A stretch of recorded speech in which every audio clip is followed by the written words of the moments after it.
जय भीम. नमो बुद्धाय. तमाम माझ्या बौद्ध बंधू आणि भगिनींनो, आज आपण आम्ही आलो आहोत नाशिकच्या पवित्र अशा त्रिरश्मी बुद्ध लेणीला. आणि आमचं असं म्हणणं आहे की आपणही या ठिकाणी नाशिकच्या त्रिरश्मी बुद्ध लेणीला आलं पाहिजे.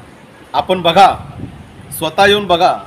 तथागत भगवान गौतम बुद्धांची ही किमया की ही संपूर्ण त्रिरश्मी बुद्ध लेणी हिरवीगार झाली आहे.